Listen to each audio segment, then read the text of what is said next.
I'll kick us off, Eddie. I've done this now 9 times with different coaches from netball, but you are my very first rugby union coach. So, ex-netballer. but the thing is, you're a maths and PE teacher, so that's great. So I know you love all sports. Yeah, for sure. And by the way, before we get started, Mel says hello. And yeah, and I send him my regards. And he said, "Be nice to me." All right, I promise. And Noel from the pub also said to say hello to you. Right. I don't know Noel that well, but he's a good egg. Don't worry, he's good. Okay, and we're ready to go. Hi, everyone, and welcome today to what is going to be a fantastic conversation about coaching. I'm delighted and honoured to be in the presence of Eddie Jones and to be able to ask him some questions about coaching, and not just about coaching, but also what's transpired over the past 12 months as well, with various different things like Wallabies and Japan and England and a few other bits and bobs. But Eddie, it is an absolute delight to have you today. I know you're in Tokyo, that's right? We're actually in Miyazaki and Kyushu, which is a bit warmer than Tokyo, so it's beautiful here. Oh, well, you are very lucky, and I am going to have that trip to Japan. Mel and I definitely want to go there. So, and we'll probably want to watch a bit of rugby as well, won't we? Definitely. Look, I really want to ask you, the very first question that I've asked all the coaches that I've interviewed is about their coaching philosophy. But can I go back to, how has your coaching style itself changed over the years? I mean, you've been coaching probably as long as I have. I think we're around about the same age, and we were both teachers. So how long, what's happened to your coaching style in those years that you've been a high performance coach? Yeah, well, I think it's been an interesting time. The players have changed a lot since when I first started coaching. You had reasonably mature players that had life experience and worked, and the situation was there was a lot of intellectual interaction between the player and the coach, but probably the delivery is the thing that's changed the most. I think before we used to be very like a school teacher base, get at the front of the room, give instructions. This is the way it's going to be. But I have to say the backstory of that was there was a lot of discussion between player and coach. Particularly when I think back to the early stages of the Brumbies. Everything we did was a collaboration, and whilst the delivery might have seemed dictatorial, it wasn't really the process.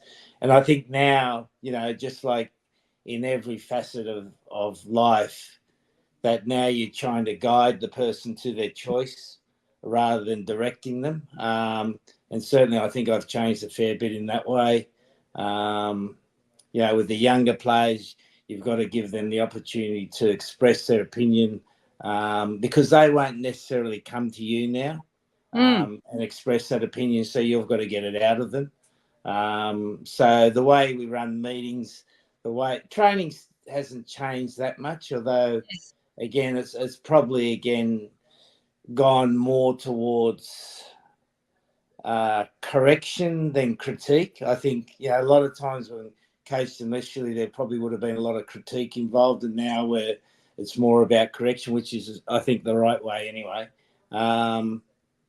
So probably 80% of the time now you're at the back of the room and 20% you're at the front, whereas 25 years ago it was probably the opposite.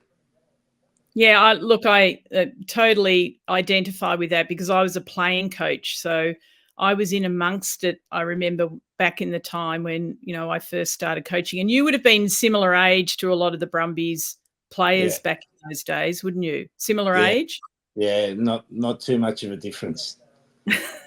And did you I've watched you coaching. So at England, I was very lucky to go there. So was your start like you running along with the game? Is that how you did it when you were with the Brumbies as well back in the day? Did you, get in the scrummages and get right in close there when you were talking to them and directing? Yeah, I've always probably because of being a PE teacher, I've always loved like the actual process of coaching and coaching the skill and coaching and feeling the emotion of the session. And it's probably only just recently I've decided I'm going to try to do it differently, and step back a little bit and allow the assistant coaches to do a lot more. So I'm quite enjoying that change, actually. Oh, well, that will be a big change for you. How are you managing that yourself? Because I imagine that you love getting in there. Like I know what I'm like when I'm at a Yeah. training session. I'm jumping all over the place. So how are you managing that yourself at the moment? Yeah, no, pretty good, but we haven't played a game yet. So, you know, the pressure of winning and losing always can change that a bit. But no, I'm quite enjoying playing a different role and trying to guide the younger coaches more again into where we want to go. And I think, again, a lot more work is done behind the scenes to get that collaboration and get the direction right. But I think, I think I'll be able to cope with it and hopefully do a pretty good job. I think people they don't understand the amount of minutiae and detail that goes into even planning a training session with an international squad, let alone the numbers that you have to in rugby. So I imagine there's a lot of conversation around that. And so you've also got to think at the same time how you're managing those coaches with their relationships and the instructions they're getting from yourself. Is that part of that conversation around training? Is it pretty detailed? Yeah, I reckon there's a couple of things there, Lisa.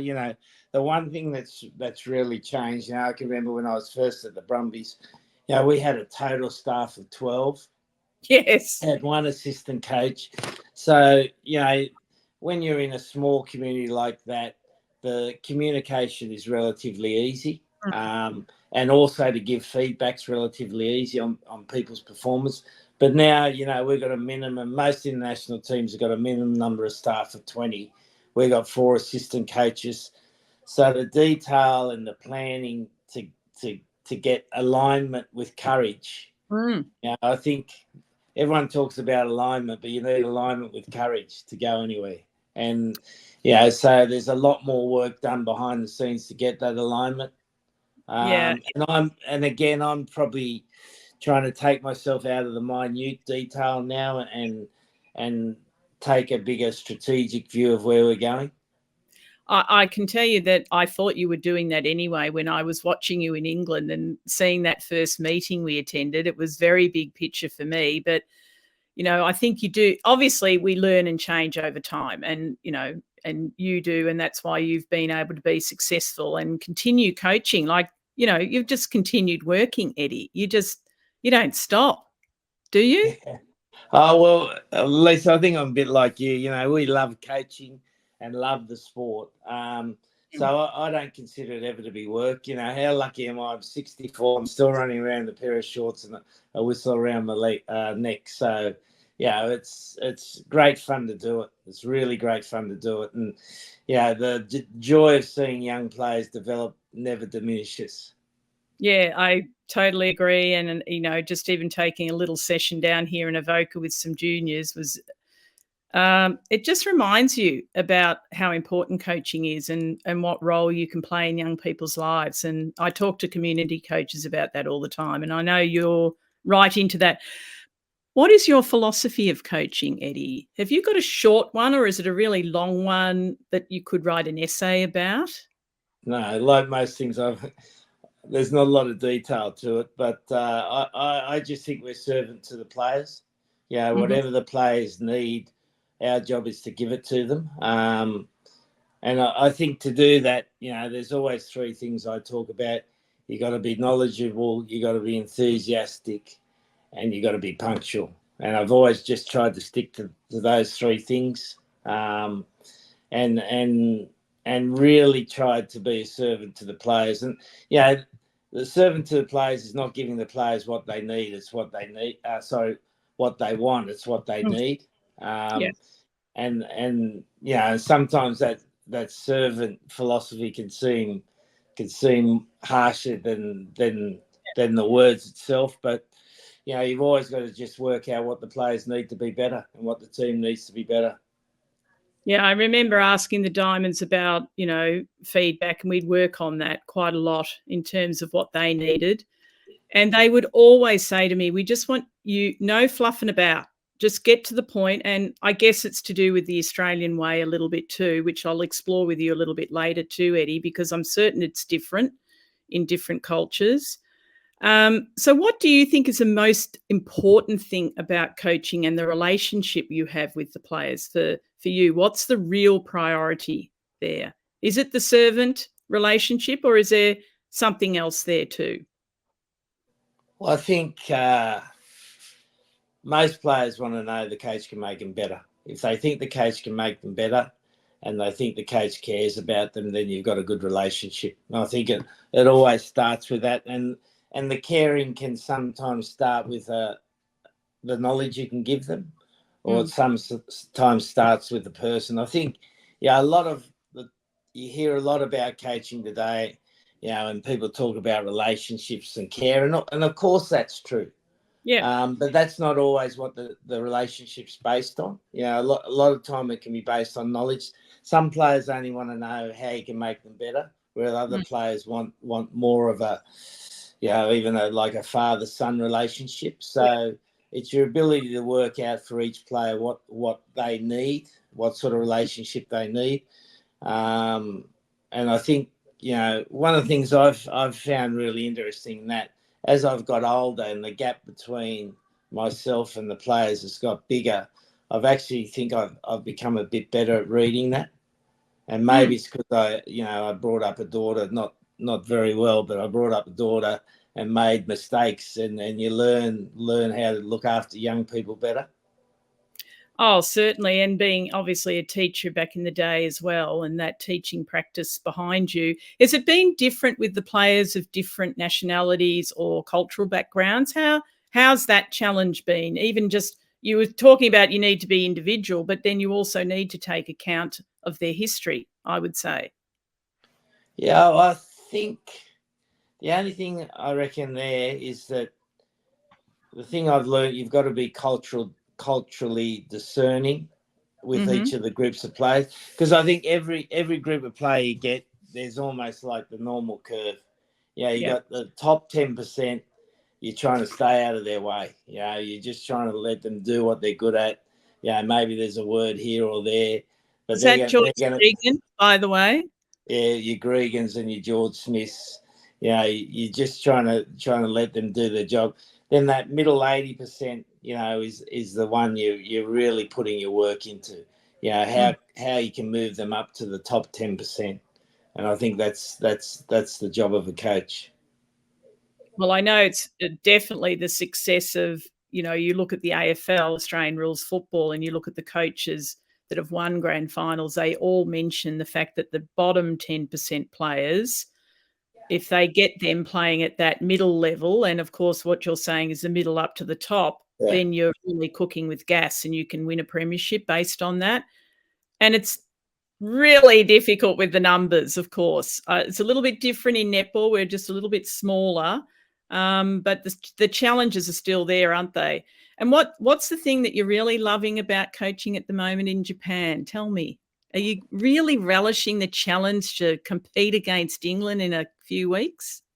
It probably goes back to, when I think about it, probably goes back to my childhood, that as a young kid growing up in Australia in the 60s, half Japanese, half Australian, like I was fairly unique, and you had to prove yourself all the time, because you were different, and obviously racism was probably more overt than it is now, and so you had to fight tradition all the time.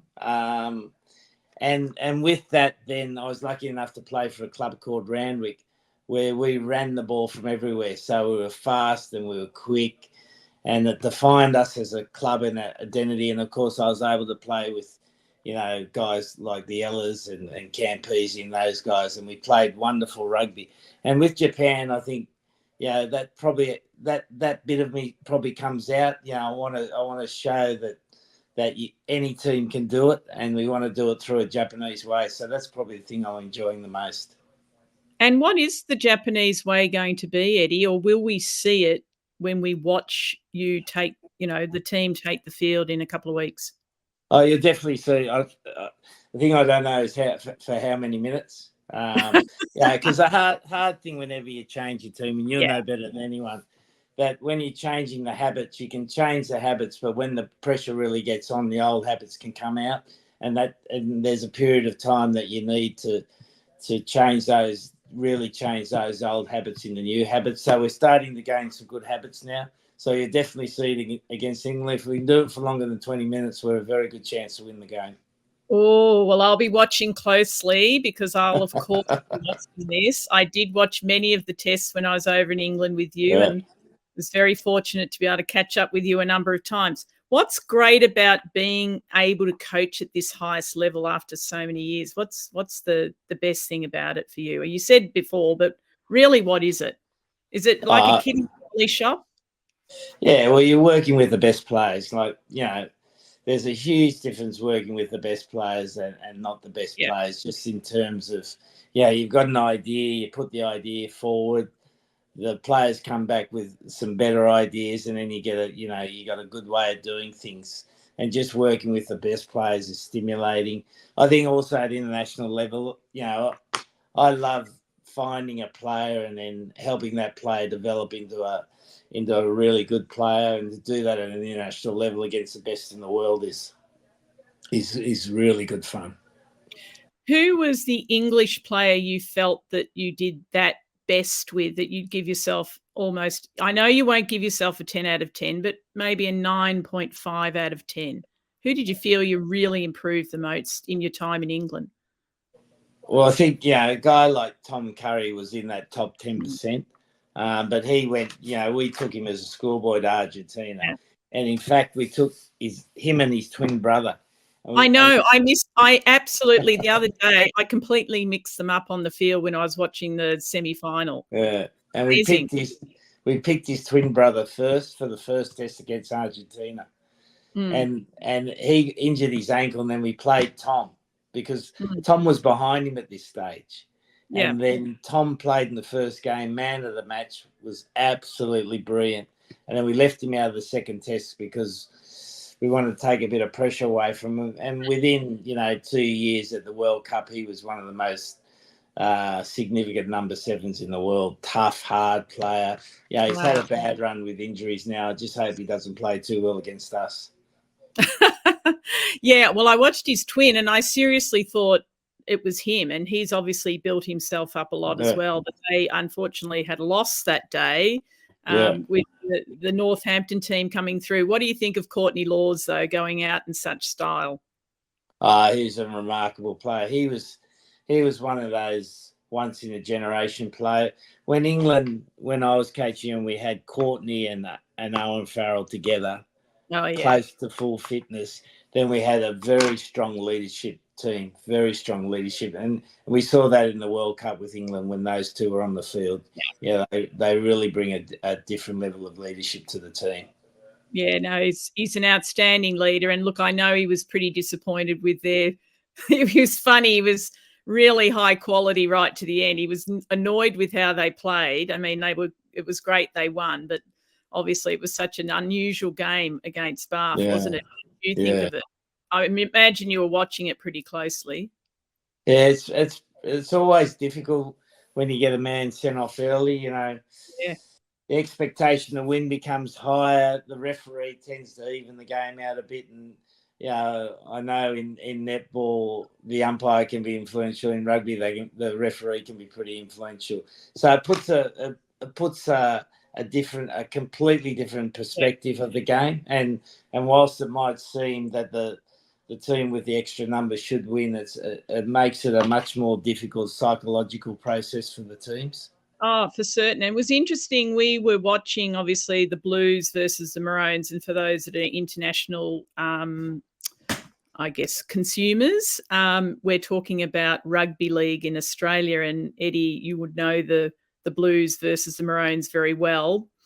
That game obviously had the same send-off as well, but it seems to affect rugby league far more than rugby union. Would that be correct from your point of view?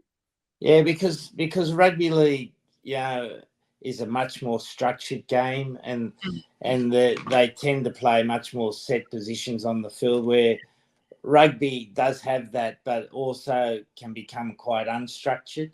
Yes. So the numerical advantage is sometimes harder to take advantage of. Whereas Yeah. in rugby league, it can almost be like a chess game where we can count off the numbers and take advantage of that. And then, in the game, the state of origin you're talking about, Queensland were able to do that well. But it was interesting, for a period of time, New South Wales were able to not only hold them, but look like they could really make a stake in the game. But at the end, the physical fatigue of the New South Wales players took its toll. As it does. And it was an interesting thing in netball as well, because we've now got send-offs if for dangerous play. And I was talking to a lot of the coaches around, have you got your strategies right for that? If you would, in fact, have an advantage or you don't, you've still got to have your strategy ready to go. And I was quite amazed to hear, I think Michael Maguire did talk about not having that strategy ready to go from an attacking point of view. What would you say to that? What sort of things? I'm sure you've got plans in place ready for that against the. Well, we haven't done it yet, but we will. Yeah. It's one of the really hard things. Like, Yes. we've got 10 days to prepare, and we're trying to fit a pre-season where we're putting in our fundamental system, and then we've got to make adaptations to the system in that time. So we're just racing the clock, but it's a good reminder for me. I'll get the coaches on that. Remind you again, please. I'm writing it down now, Lisa. Don't worry. You're extra player or you're not extra player, please. Yeah. It is amazing, isn't it? Though I was talking to some community coaches yesterday about that very fact. Because you've got to be prepared for those black swan events, the events that come about. And they were actually asking me, what did I concentrate on with the diamonds? Was it individual development, this? And I said, mate, I only had them for 6 weeks a year. So of course you have to pick the priority areas. And what you're saying is so correct. You have to fit a whole heap of stuff into, like you said, 10 days. So good luck. And I hope your assistant coaches are doing their job, of course, Eddie. I'll get onto them. As we know, family and our personal lives are affected by not just coaching at this level, but the obsessiveness that we display. Really, I think I haven't seen any head coach of a high performance team not be obsessive about it. Seriously. How is this aspect, has it changed as you've gone through time? Have you learnt to cope with it better? Has the family learnt to cope with you being different? Well, as I said, we've only got one daughter, and she travelled around a fair bit. Maybe went to 3 or 4 high schools, and so that was difficult for her, particularly as she got older. As in her teens, changing schools became quite difficult, and I never felt I gave her the support I should have because I was coaching, so I feel a bit guilty about that. But I think one of the advantages is giving her, she's 75% Japanese, 25% Australian, and she hated Japan. When we lived in Japan, didn't want to live there, and actually went back to Australia and worked for the Wallabies for 3 years as a logistic manager, and then she had enough. Well, I think she was sacked like that. I'm not sure. I might run in the family. I was only sacked once. And then it might be our obsessive personalities, Eddie. Right. And then she's gone to Japan now, and she's working in recruitment, and she's absolutely loving it. So I think it's given her that adaptability of being able to find a way. So and my wife, she's just used to it.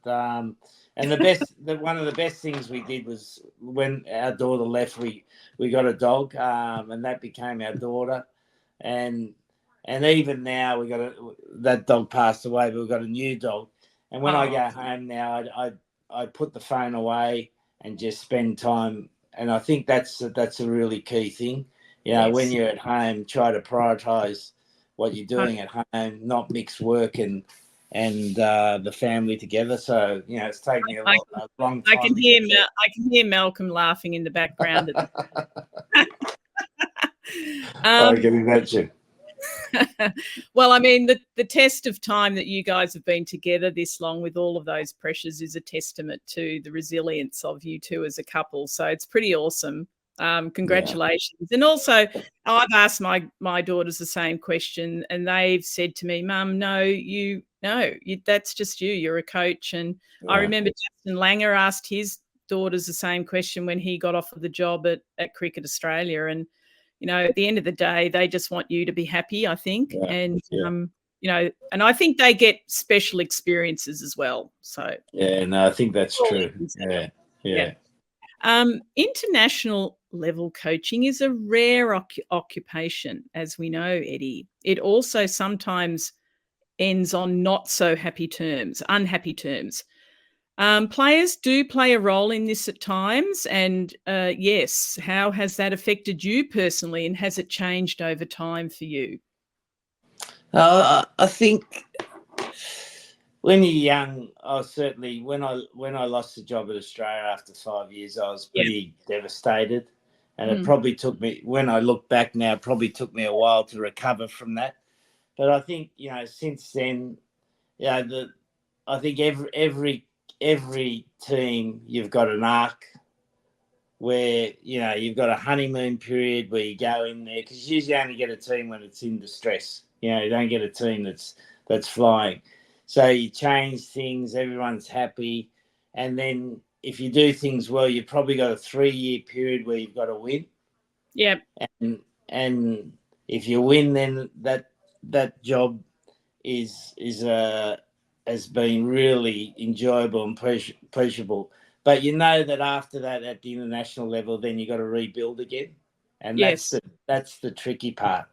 That's the tricky part when the high expectations are high, you know, and there's always a gap between, you know, your good players and your developing players, and the consistency of your good players. But you've got to make that change at some stage, you know, and that's the thing I've always found the most difficult, how you get that balance right. Yeah, because it's not easy, is it? It's like, you know, you've got these great players that have put in, and they've been great leaders and everything else, but you can see the writing on the wall as an international coach that, you know, down the track, it's going to fall off very quickly. It's the sigmoid curve. And you get those youngsters in and get them going. It's a tough one. And I think the other part of that, Lisa, that I think most people don't understand is the high performance development program of that country is so crucial to how developed the younger players are when they come through. You know, if you're like Ireland, where you've got, you know, your best players, probably 80% of your team playing together at Leinster in a completely high performance environment, then the change from a Sexton, say, to the next player, whilst there is going to be a gap, the gap isn't as considerable as you have in other countries where you don't have that consistency of that high performance development. Oh, absolutely. I remember back in the days when Australian netball had mostly, players from New South Wales and Victoria, and maybe a sprinkling from the other states. And that was the way it was. And the cricket team's a little bit the same as well. But those big states produced most of your athletes, and therefore also, you know, obviously the connections between those athletes were very important. Although we used to say Queensland rugby being strong seemed to really help the Australian Wallabies. Is that the case? Do you reckon that was the case over history, when you had a really good sprinkling of, you know, those real big forwards from Queensland? Well, I think Queensland, you know, always had a tradition of a lot of country players. And sometimes they were country players from New South Wales, you know. Yes, of course. They always had big, tough players. And I think that they had you know, Queensland teams, for whatever reason, and, you know, we don't need to go into what Queensland's like now, but they've got huge cohesive qualities. You know, they're fighting against the rest of Australia, aren't they, Queensland? Yes, they And are. they love to play together. So when they bring that to an Australian team, but are then able to integrate with the rest of it, like if you look at Australia when they won the World Cup in '99, strong core of Queensland players, strong core of Brumbies, they got on well, and then you had a sprinkling of New South Wales of probably some of the better athletes. Then you had a really strong Australian team.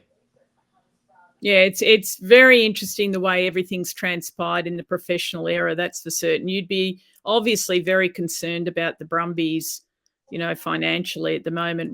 Why is it so important for us to keep the Brumbies, do you think, in Australia?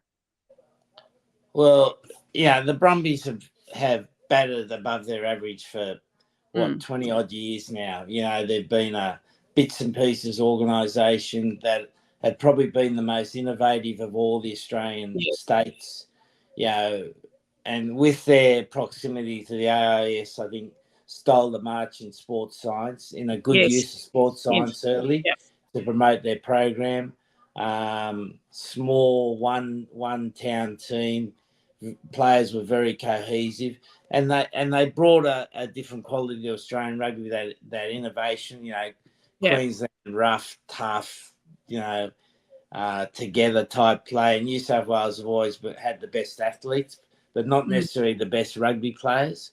And then the Brumbies had this almost, not this intellectual power, but they worked really hard at finding a way to be good. If I think back to my time there, we just prioritised being more structured than the opposition, and in those times you could be, and we became the best team in the competition because of that. So they were able to find a point of difference, and we have the Rebels and the Force, for instance, haven't been able to find that, and they really haven't added to Australian rugby, only in growing the numbers of professional players. Yeah, they've both been interesting experiments, I have to say, particularly in Victoria, having been a part of it. I was a foundation member to start with, but I can tell you I didn't feel comfortable sitting barracking because I got told to be quiet. Right. It's probably when you make a lot of noise and there's not too many people there, you probably stand out a bit, Lisa. Maybe I did. Look, can you tell us a little bit about what transpired in finishing up with the Wallabies and then ending up as the head coach in Japan? Because there's all these conspiracy theories around that you knew and all this sort of stuff. And people would say things to me and I'd say, nah, it's just not Eddie. He doesn't do things like that. He doesn't operate like that. He's not that sort of person. Yeah. So I have been sticking up for you for a long time. Thank you. Well, the simple answer is, when I took the Australian job, look, I've been an avid follower of Australian rugby, even though I've been away for a long time. Yeah. And the Wallabies is a team it's always the closest to your heart. Of course. And when they offered me the job, I said, I'll take the job, but we've got to make changes, because me coming in is not going to change what's happened to Australian rugby. That's right. So we needed to change the whole high performance system, so that we could have a almost not an Australian version of what Ireland have done, to make it simple. Have our because best players, you knew that was our best chance. Yeah. Have our best players operating at a high level together for most of the year. That'd give us our best chance. So they hadn't been able to do that, and it was going to take political power and financial power to do it. So in the contract that I signed, by a certain date, if they hadn't done that, then the contract was null and void. And during the World Cup, I went a number of times to CEO and said, this is what we got. We've already put in a plan. We've had a number of discussions, but you're not coming back to me and telling me what's going to happen. And so then we went back to the union, put in another plan that cost far less than the first plan to run a modified high performance system.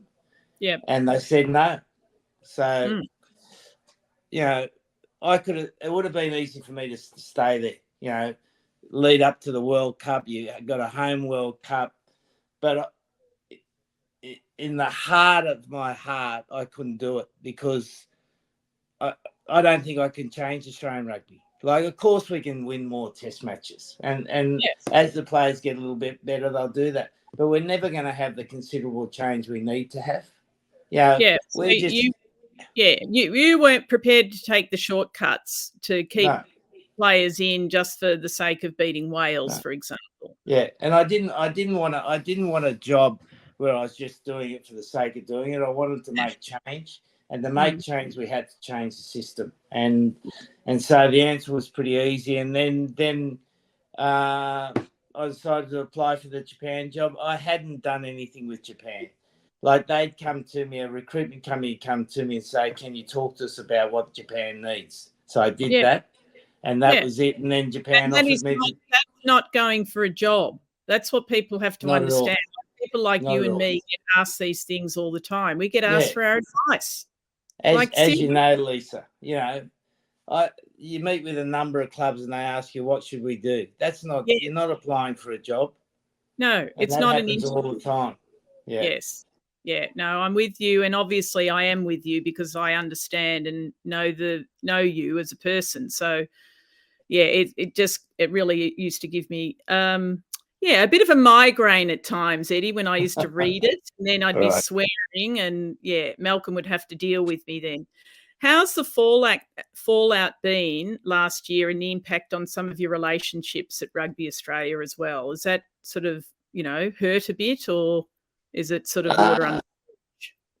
Look, honestly, Lisa, I don't really care what people say, because at the end of the day, the only person whose opinion really counts is mine. And I can sit back and I can say with honesty what I said to you, and that was the situation. I wanted to make Australia work, and I wanted to change Australian rugby, but the circumstances were such that no one seemed determined to do it. And we've seen what's happened this year. We've got one team falling over. We've got our best performing Super Rugby team in financial problem. So something has to change. Something has to change. And it's not the head coach the head coach will make a difference. Obviously, if you're there for a period of time, I'm sure Joe will do a great job. But there needs to be more fundamental changes to the system. Yeah, he's on a bit of a hiding to nothing, to be fair. I mean, I don't even think really God could come in and do a better job. What is it about high performance environments that most people don't get from your point of view? What's the real thing? You have lots of people outside, journalists, the fans, etc. What is it that kind of they don't get that we do, those of us that work within high performance? Well, I think it's just the consistency of what it needs to happen, and particularly for any players, the key development years where they need to be in high performance. That they come out of high school 17 to that 22, 23. If they're not got a rigorous S&C program, appropriate sports science backup and good coaching, it's hard for the player ever to be the player he can be. And we've got to give our players the best chance. It's been interesting here in Japan, where it's even traditionally more enclosed. We've been able to make a change already.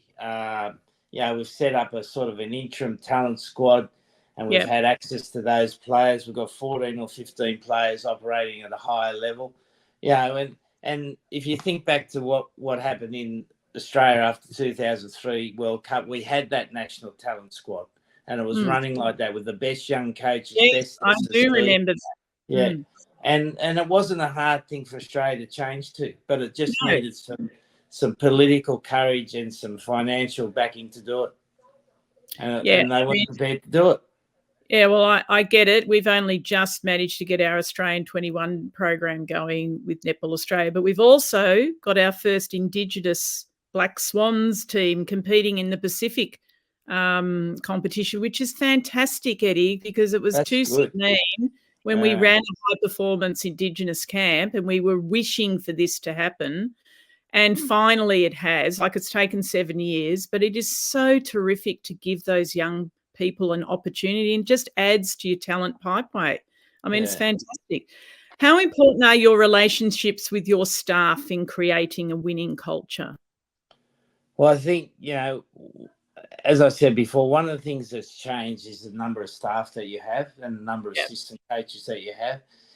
So, the environment you create for your staff is so important. And a high performance environment, sometimes can be a little bit uncomfortable and it doesn't suit some staff. But I want to have a staff that's absolutely driven. And I know when I was younger, I probably wasn't as tolerant as I should have been of people who didn't have the same desire as me. But I think, in the last period of time, I've learned to be more tolerant of that. And I also operate a little bit differently now. I do less hands-on with that staff, and I've tried to create more of an ecosystem for them. Obviously, you've been criticised, and I've thought this has been pretty unfair by some people over the intensity of your environment that you create. And does it really get to you that the ex-staff sort of do this whinging behind, or moaning, we call it in England as well, whinging, moaning, when they're attacking you through the media and they don't put their names to it? Well, I think I get a little tinge disappointed, but I don't really worry about it. Over a period of 20 years, I can recall a bad relationship with one assistant coach at the Wallabies. Definitely one or two with England. And I think apart from that, the relationship's been pretty good. But, people, like one of the stories I remember came out after England was that at Suntory in Japan, players used to hide under the couch when I'd come into the room. So I've been working at Suntory for 26 years. So why would they employ a bloke who has the players running on the couch for 26 years if I was like that? It's a tall story. This sort of thing becomes the truth, and then so it gives courage to someone else to say something stupid.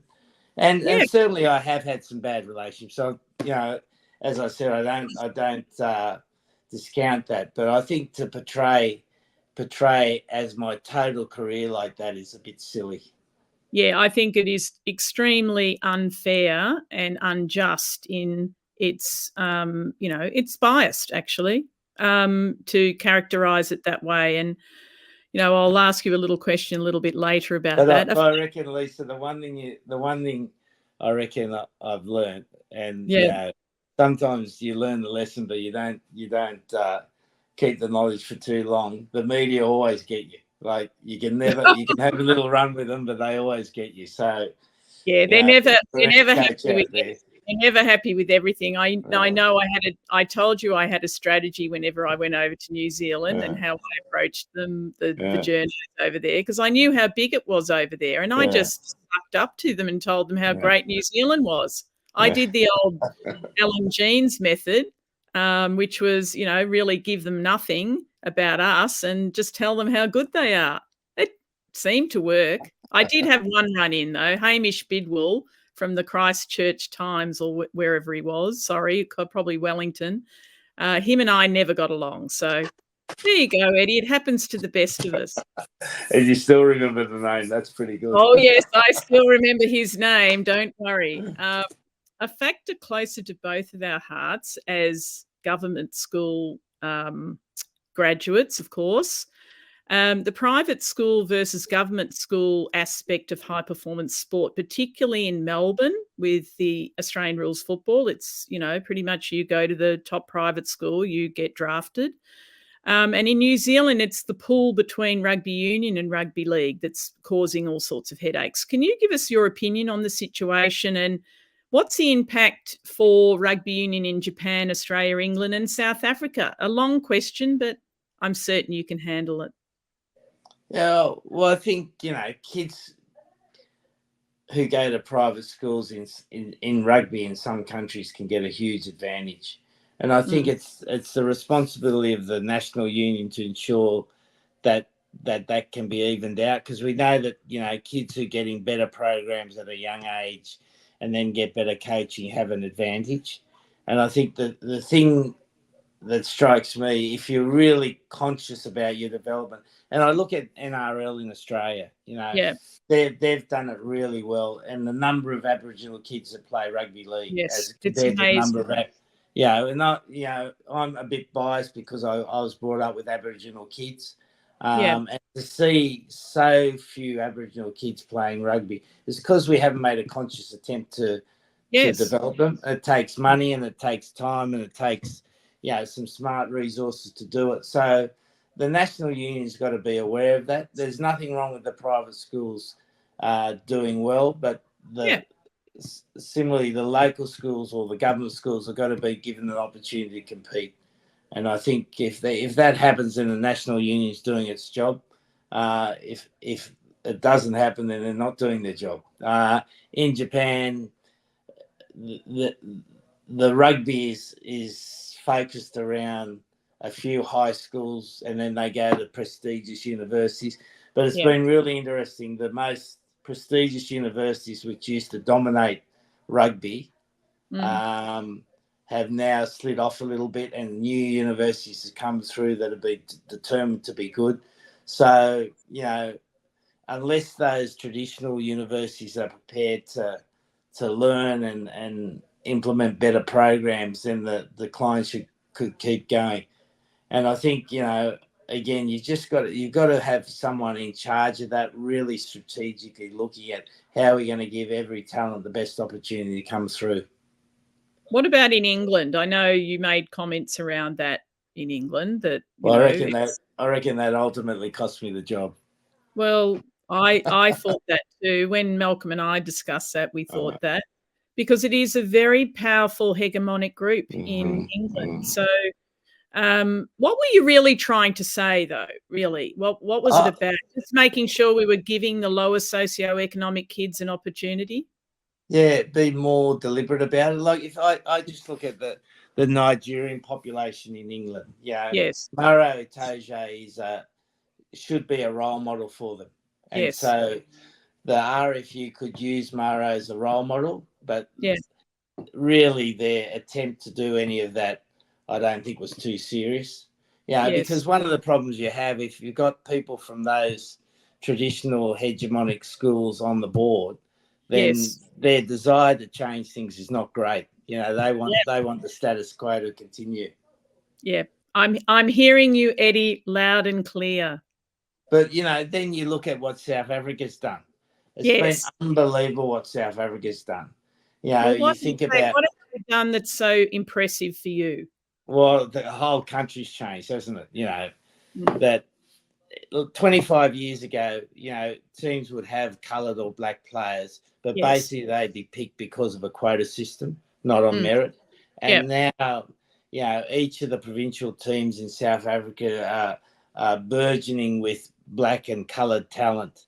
And just because they've got the opportunity to go to better schools and to play better rugby, and now they're coming through on merit. And you can see now that, you know, the South African rugby team is symbolic of the South African society. Of course, it's not perfect, and of course, people say, "Well, that's not right," but Yeah. but it has moved considerably in that area. It's a very important pointer to what they want to achieve as a Yeah, society, and it'd be what Nelson Mandela, I think, dreamt of when, you know, he first had the World Cup there in 1995, that would eventually happen. And I think it is. I mean, it's happening in netball too. You know, there is still a struggle, as you said, but there's great hope because of, you know, the fact that they've been able to really garner the talent that they've had, which is yeah, really what we're all after. That's the same yeah, with me. When I had our first Indigenous camp back in 2017, I just wanted to make sure we got all of the talent in Australia. If someone was missing out, that's not great for your sport. yeah. Um, And what's you said that you've set up the Australian netball set up an Indigenous team. Like, well, Yes, that's a really positive and serious step yes, about yes, developing talent. And I think at the end of the day, I heard someone say it the other day, about a coach. He said his way of deciphering players or grading players was how serious they are. And it's a nice term. And you just see with Netball Australia, they're serious about developing Indigenous talent. Yeah, absolutely. They're putting it out there. It's a priority, as the Australian 21s are. And I was lucky enough to see the junior nationals here in Melbourne as a mentor to South Australia, and I was so impressed. And the change also in the mix of ethnicity within our teams is changing as well, and it's great. Just this year, 2 Wallabies players have signed to go on to rugby league. What does that say about the environment and the future of rugby union in Australia, Eddie? Well, it's interesting. You know, the thing I noticed coming back was not so much the state of rugby, but how progressive NRL and AFL had become, and how aggressive they were in every aspect. You know, the marketing of the game, even the way the game's played, the development. You know, the kids. You go and watch a traditional GPS school game in Sydney, and you'd say, "Oh, those 3 kids. Oh no, he's with the Roosters. No, he's going to Parramatta." There, that all the best talent's already been signed by the NRL, and the problem again is how serious are Australian rugby in developing talent? And you're serious, you start taking steps to address that, because as we know, if netball doesn't get the best athletes, then it's harder to be good. So you got to get the best athletes.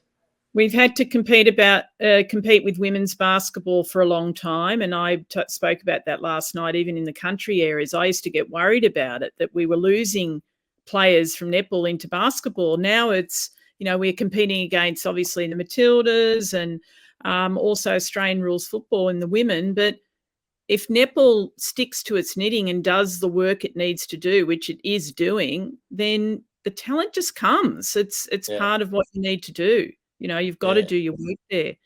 What's your opinion of the media and the relationship you've had with journalists over the years?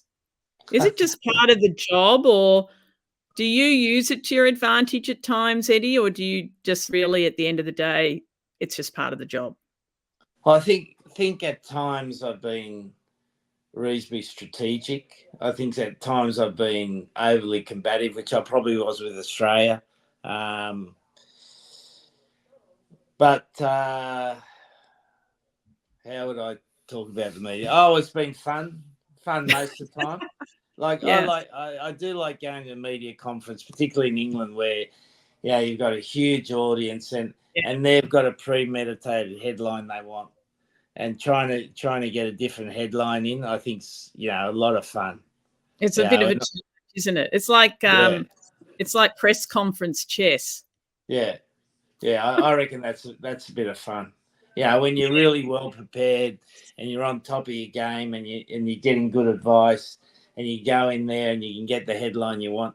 Like I remember, in the 2019 World Cup when we played New Zealand, a good mate of mine, David Pembroke, was the media advisor, and he would have me really well prepared. And I remember we went in there and said, made a statement, something about, all you journalists are just fans with keyboards, and that set off a thing, so when you do that, it's a bit of fun. It creates a bit of drama to the game, and I think that all adds up. And we're not in the entertainment business, but I think we've got to be entertaining sometimes. Yeah, we certainly do. I think, definitely I watch a lot of the press conferences, particularly the NRL coaches, and I love watching Craig Bellamy because, he's my favourite, watching him do his thing. And he's just changed so much over time. He's just so respectful and understands, all the attributes of it. But he's just he just says it like it is. And he's great. Look, your English Times interview last week with Owen Slot, did you sense there was a clear agenda he was after? I did note that he used the word brutal quite a lot, Eddie. Was there an agenda from Owen? Look, I don't know. I was doing him a favour by doing an interview. I didn't need to do it. and I've had some good times with him. But probably towards the end, felt that he was, I don't know. And sometimes, you think someone's after you, and maybe they're not. It's just the circumstances you're in. But I felt he was overly critical all the time, and he'd actually tell lies. And I think in the interview, I don't know, because I haven't read the story and I don't really care. I don't know whether he mentioned, because he said to me about 4 or 5 times, "You called me a liar," and it seemed to be the desire for him to prove that he's not a liar, and he was really hurt by that. So if that makes him happy, good luck to him. Yeah, well, I thought using that word brutal was a little bit over the top, because as a high performance coach, I think he was trying to characterize some of your treatment of staff and all that sort of stuff. But any case, moving on, your time in England is quite confusing for some of us that are removed from England over here in Australia. You were the most successful English head coach in history. Why is this the case, and why don't we hear more positives about it here? It's really interesting. I think because I'm Australian that coached England, and I think at the end of the day, I'm the only foreign coach who's ever coached England, and maybe that's something that weighs on their mind. That they just want to put it to bed. They don't want. They want to forget that part in history. Yeah, it's interesting. For instance, Alan said to me, he said since 2019, the team declined badly. In 2020, there was 2 trophies that we won. We won both. In 2022, we're the only second team ever to beat Australia in Australia. And I was a coach of both of those teams. So that's all been lost. That's all been lost. But again, who really cares? Oh, well, I do, because I'm a supporter of yours. So I did care, and we didn't like it. Okay. Good. How do you think your team's going to go against the English team in a couple of weeks? You've already said, but have you got a prediction? Well, I think if we can be close after 60, we'll win. So our test is we're going to play completely different. We've got a younger group of players coming through, and they're quite honestly, it's the work they're doing is outstanding at the moment. But like anyone, we've got a plan, and when we get punched in the face, it's how we can stick at it, whether we go back to old habits. But I'm anticipating we'll play with a lot of energy and a lot of invention and really take it to England. And so obviously the punch in the face is hearing that England are going to play the traditional forwards, big pack. Yeah. Well, they know, having coached England against Japan, and knowing Steve well, they know how to beat Japan, and our job is to take them out of their comfort zone and make them think they're going to play another way, which we're capable of doing. Have they reverse scouted you enough, done enough oppo analysis on you, or do you think they'll underestimate you? No, I don't think so. It's interesting because they've come out to Japan. I think they arrived yesterday. Which usually England don't do. They don't come until later. So the conditions are going to be pretty oppressive. It's scheduled to be 30 degrees and about 80% humidity. So they're going to make sure they're physiologically ready for this. Yeah, so they'll need to be. You've coached Australia twice, now Japan twice. Would you say there's any chance you're going to go back to England again? Zero. Absolutely zero. You're certain about that? My wife absolutely loves England, and we had a fantastic time there. But she said, my wife never has given me much advice on coach. She said, after you do 4 years here, I think you might need to settle down a bit. So maybe I've got to listen to her. Well, having said that, I'm going to ask the final question, which is, when your coaching career is finally over, and it may never be, because I think coaches just keep coaching until how do you think you will be remembered globally and in Australia as a coach? Well, how would you like to be remembered? Well, I don't like to be remembered anyway. But I think what I've been able to show, it doesn't matter where you come from or what your background is. you can make it, and if you're prepared to work hard enough, you can make it. And what I'd like to think is that people will remember some of the good rugby, the teams that have played. You know, I think that's important, and we've obviously won things, and we've lost things, and I think hopefully they think I've made the game a little bit better. Thank you, Eddie Jones. It's been an absolute privilege and honour to have this time with you tonight, and I thank you for taking the time. I also thank your wife for giving up a little bit of time, and I can tell Malcolm's ready to have his dessert. So thank you so much. You better feed him. Thanks, Lisa. Great Thank to you catch so up. much.